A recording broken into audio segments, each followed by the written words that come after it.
की चकाचौंध से कुछ ही किलोमीटर दूर हाईवे के किनारे एक पुराना सा ढाबा था। शाम ढलते ही वहां चाय, पराठे और ढाबे की खुशबू से माहौल भर जाता। ट्रक ड्राइवरों की भीड़ और कभी-कभी परिवार वाले भी रुकते थे। उसी ढाबे को संभालती थी गुंजन। गुंजन बहुत साधारण कपड़ों में रहती, लेकिन उसके चेहरे की मासूम मुस्कान किसी को भी ठहरने पर मजबूर कर देती। उसके पिता की तबीयत कई सालों से खराब थी। माँ का देहांत हो चुका था। ढाबा ही उसकी रोजी रोटी का सहारा था। दूसरी ओर शहर में करोड़ों की कंपनी का मालिक माधव मल्होत्रा अपने बेटे आरव को बिजनेस संभालने के लिए तैयार कर रहा था।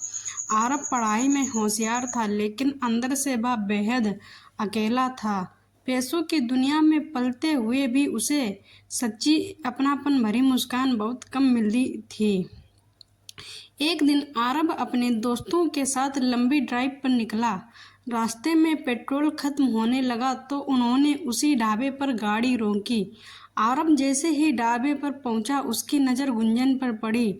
वो साधारण सलवार कमीज में थी, बाल हल्के खुले हुए और हाथों से चाय परोसते हुए उसने मुस्कुराकर कहा, भैया बैठ जाइए, गरम गरम चाय और पराठे अभी ले आती हूँ।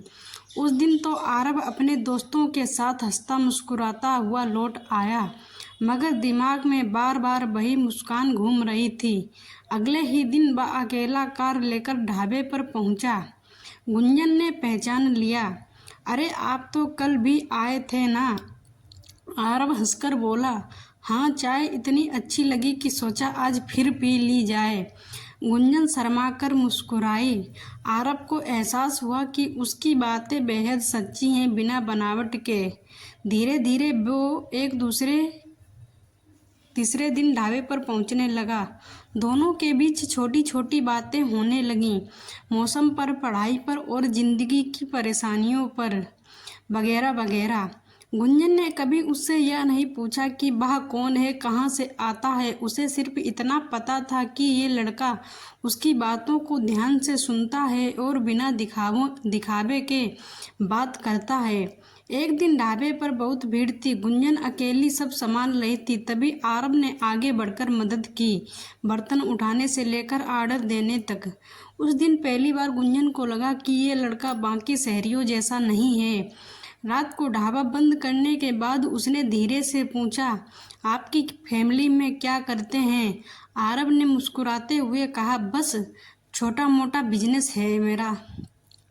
असलियत छुपाने की वजह थी, वो नहीं चाहता था कि गुंजन उसकी दौलत को देखकर रिश्ता बनाए। लेकिन किस्मत ने खेल खेला।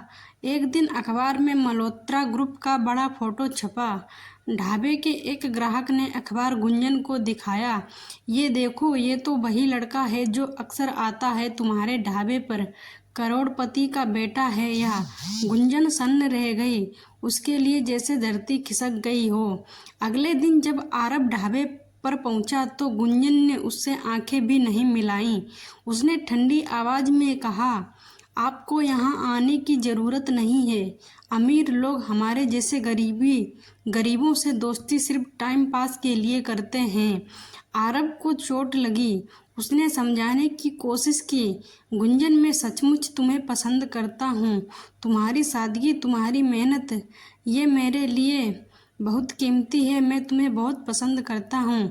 लेकिन गुंजन ने उसकी बात काट दी। नहीं आरव, तुम्हारी दुनिया और मेरी दुनिया अलग है। तुम्हारे घर वाले कभी इस रिश्ते को स्वीकार नहीं करेंगे। आरव का दिल टूट गया, लेकिन उसने हार नहीं मानी। जब आरव ने अपने पिता माधव मल्होत्रा से गुंजन के बारे में बताया तो वे गुस्से से भर उठे। एक ढाबे वाली लड़की, तुम हमारे खानदान की इज्जत मिट्टी में मिलाना चाहते हो क्या? ये कभी नहीं हो सकता है। आरव ने पहली बार अपने पिता से विद्रोह किया। पापा, आप पैसे से सब खरीद सकते हैं, लेकिन सच्चा प्यार कभी भी नहीं। गुंजन मेरी जिंदगी है और मैं उसी से ही शादी करूंगा। पिता पुत्र के बीच कड़वाहट बढ़ गई। माधव ने यह तक कह दिया कि अगर उस लड़की से शादी की तो समझ लेना तुम मेरे लिए मर गए हो। इसी बीच गुंजन के पिता की तबीयत बहुत बिगड़ गई। इलाज के लिए पैसे नहीं थे। गुंजन ने कई जगह मदद मांगी लेकिन किसी ने हाथ नहीं बढ़ाया। तभी अचानक ढाबे पर आरव आया। गुंजन, मुझे पैसे की परवाह नहीं है, मैं बस चाहता हूँ कि तुम्हारे पापा ठीक हो जाएं। गुंजन ने रोते हुए कहा, नहीं आरव, मैं तुम्हारा एहसान नहीं लेना चाहती हूँ। लोग कहेंगे कि मैंने पैसों के लिए तुम्हारा साथ दिया है, तुमसे प्यार किया है। आरव ने उसकी आंखों में देखते हुए कहा कि अगर प्यार को लोग पैसों से तोलेंगे तो वो प्यार कैसा। मैं तुम्हें हमेशा वैसे ही चाहता हूँ जैसे कि तुम हो, एकदम साधारण। आरव की कोशिशों से गुंजन के पिता का इलाज हुआ और धीरे धीरे वे स्वस्थ होने लगे। लेकिन समाज इतनी आसानी से कहाँ मानता है। आसपास के लोग गुंजन पर ताने कसने लगे। देखो ढाबे वाली की करोड़पति के बेटे को फंसा लिया है, यह सब पैसों का ही खेल है। गुंजन को यह सब सुनकर बहुत बुरा लगता। कई बार उसने सोचा कि आरव से दूरी बना ले, मगर हर बार आरव का अटूट विश्वास उसे और थाम लेता। आरव ने एक दिन सबके सामने ढाबे पर गुंजन का हाथ थाम लिया और कहा, हाँ मैं करोड़पति का बेटा हूँ, लेकिन मुझे इस लड़की की सादगी, मेहनत और सच्चाई ने ही जीना सिखाया है। ये मेरी ताकत है, शर्म नहीं है। लोग चुप हो गए। माधव मल्होत्रा अभी भी रिश्ते के खिलाफ थे, मगर एक दिन उन्होंने देखा कि उनका बेटा घर से गायब है। पूछताछ करने पर पता चला कि आरव ढाबे पर है और वहीं ग्राहकों की मदद कर रहा है। माधव खुद ढाबे पर पहुंचे। उन्होंने देखा कि उनका बेटा ग्राहकों को खाना परोस रहा है, बर्तन धो रहा है और सबसे बड़ी बात, उसके चेहरे पर संतोष की मुस्कान है। माधव का दिल पिघल गया। उन्हें एहसास हुआ कि जिस बेटे को उन्होंने हमेशा पैसों की दौड़ में धकेला, उसे असली खुशी एक साधारण लड़की की सादगी में मिली है। उस रात माधव ने आरव से कहा, बेटा अगर यही तुम्हारी खुशी है तो मैं तुम्हें नहीं रोकूंगा। ये लड़की भले ढाबे वाली हो, लेकिन इसके संस्कार और मेहनत ने मुझे भी सिखाया है कि इज्जत पैसों से नहीं बल्कि कर्मों से मिलती है। कुछ महीनों बाद ढाबे पर ही आरव और गुंजन की शादी हो गई। गांव के लोग, ढाबे के ग्राहक और यहाँ तक कि ट्रक ड्राइवर भी बाराती बने। आरव और गुंजन ने मिलकर उस ढाबे को सादगी रसोई का नाम दिया और वहाँ से शुरू हुआ नया सफ़र। आरव ने तय किया कि वह अपने पिता का बिजनेस संभालेगा, लेकिन साथ ही गुंजन के सपनों को भी पंख देगा। गुंजन ने कहा, पैसे से बढ़कर इंसान की नीयत और सादगी होती है, और अगर सच्चा प्यार सच्चा हो तो हर मुश्किल आसान हो जाती है।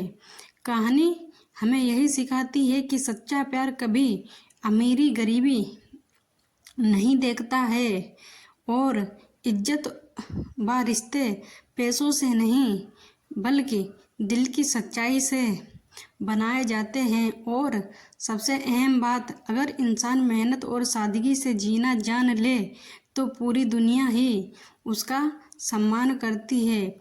दोस्तों, ये कहानी सिर्फ आरव और गुंजन की नहीं थी, ये हर उस दिल की कहानी है जो सादगी और सच्चाई में सच्चा प्यार ढूंढते हैं। अगर आपको भी लगा कि असली इज्जत और रिश्ते पैसों से नहीं दिल की सच्चाई से बनते हैं, तो इस वीडियो को लाइक ज़रूर करें। आपकी सोच और आपके दिल की बातें हमारे लिए बहुत कीमती हैं, इसीलिए कमेंट में लिखना मत भूलिएगा।